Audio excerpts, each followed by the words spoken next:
When Mick Miners first saw a piece of space junk on his property in southeast New South Wales, he thought it was a dead tree.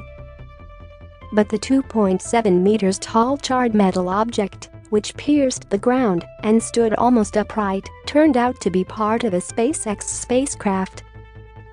See the space junk that landed in NSW in the video above. Watch the latest news on Channel 7 or stream for free on 7+. The space debris fell back down to Earth last month following the spacecraft's launch in November 2020, Australian National University astrophysicist and cosmologist Dr. Brad Tucker told 7NEWS. .au. That debris was the biggest recorded piece to re-enter Earth and land in Australia in more than 40 years, after NASA's Skylab space station crashed in Washington in 1979, Tucker said. It's not uncommon for space junk to fall back to Earth. But as humans expand more into space, more junk is falling, and experts warn the risk of it injuring or killing someone is increasing.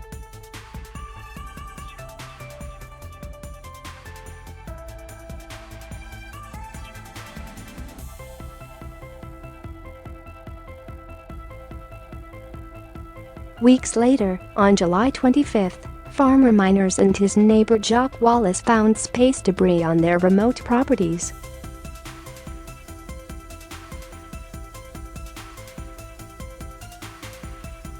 Tucker said the piece of junk was a SpaceX spacecraft trunk.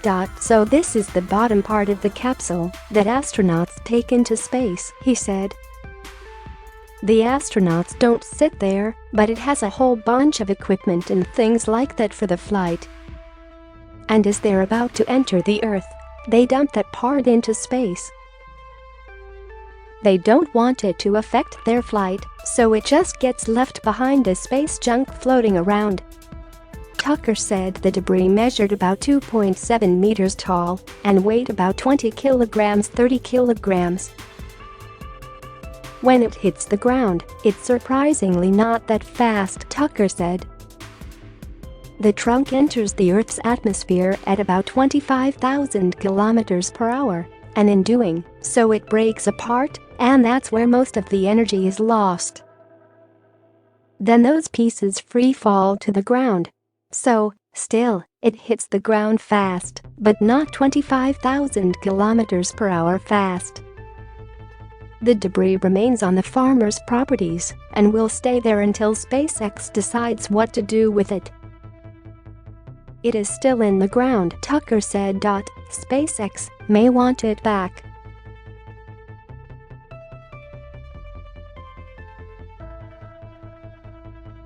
The Australian Space Agency said technical experts visited the site in NSW and confirmed the debris came from a SpaceX mission. The agency continues to engage with our counterparts in the US, as well as other parts of the Commonwealth and local authorities as appropriate, an ASA spokesperson told 7NEWS. The agency is operating under the Australian government's Space Re-entry Debris Plan, which outlines roles and responsibilities for key Australian government agencies and committees in supporting the response to space re-entry debris. The growing problem of space junk. While it's common for space junk to fall back to Earth, most of it ends up in the ocean through controlled re-entries, Tucker said. But some pieces are left to make uncontrolled re-entries and may end up on land, even on someone's property. Controlled junk usually means that we have a cleared orbiting path, and almost always it's intended to break apart in the ocean, Tucker said. But that's not always the case. SpaceX trunk landed just weeks before parts of a giant Chinese rocket Long March CZ-5B that fell to Earth were found on the ground in Southeast Asia. In that case, NASA slammed China over not sharing information about the rocket's movements. All spacefaring nations should follow established best practices and do their part to share this type of information in advance to allow reliable predictions of potential debris impact risk, especially for heavy lift vehicles like the Long March 5B, which carry a significant risk of loss of life and property, NASA Administrator Bill Nelson said. Doing so is critical to the responsible use of space and to ensure the safety of people here on Earth. Tucker added, uncontrolled junk, like the Chinese rocket booster, means that it can come down at any point at any time. Another Chinese rocket passed over New York City and Los Angeles before crashing in the Ivory Coast, where it damaged buildings in 2020. The SpaceX Crew 1 trunk that fell in NSW was a little controlled, Tucker said, but the exact timing of its re-entering was unknown. SpaceX knew that it could possibly come down in Australia. Obviously it did crash in Australia, which was not the intended outcome or desire that everyone wanted, Tucker said. While there haven't been any recorded casualties from falling space junk, there has been one report of someone being hit by debris. U.S. woman Lottie Williams was exercising one morning in 1997 when a 15 centimeters piece of metal hit her shoulder, according to ABC. The piece is believed to have come from a used Delta II rocket that had crashed into the Earth's atmosphere half an hour earlier. And the problem of space junk is not limited to Earth. Last year, the International Space Station, ISS, was forced to urgently change orbit to avoid a potential collision with space junk. The ISS has had about 30 close calls with space debris, requiring it to move since 1999, 3 occasions in 2020, according to NASA. In a report published last year, NASA estimates there are more than 27,000 pieces of space junk floating in the near-Earth space environment.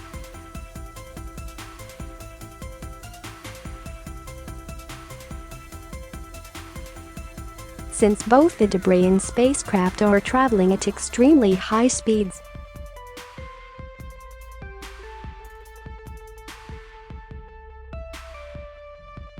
the rising population of space debris increases the potential danger to all space vehicles. How concerned should you be? Authors of a 2022 report published in the journal Nature Astronomy said most space launches result in uncontrolled rocket body re-entries, creating casualty risks for people on the ground, at sea and in aeroplanes. With the amount of orbiting space junk increasing, the report found there is a 10% chance that one or more people could be killed from falling space junk over a decade if current practices are maintained. We argue that recent improvements in technology and mission design make most of these uncontrolled re-entries unnecessary, but that launching states and companies are reluctant to take on the increased costs involved, the authors wrote. Those national governments whose populations are being put at risk should demand that major spacefaring states act together to mandate controlled rocket re-entries, create meaningful consequences for non-compliance, and thus eliminate the risks for everyone. ASA said it is committed to the long-term sustainability of outer space activities, including debris mitigation. The agency has highlighted this on the international stage, the ASA spokesperson said. Tucker agreed the space community should step up and address the issue. As we send more and more things into space, this is more and more likely to happen, which creates problems and risks, he said.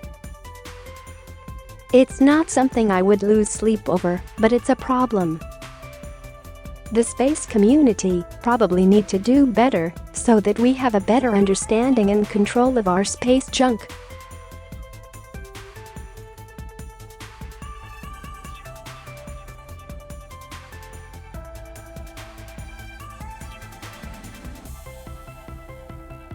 Yes, there is radiation in space, but it doesn't turn things radioactive necessarily. But that doesn't mean it's safe. According to Tucker, a lot of things sent to space use a fuel source called hydrazine, which is very nasty, very carcinogenic and dangerous to people. There is also things like carbon fiber and carbon fiber burns.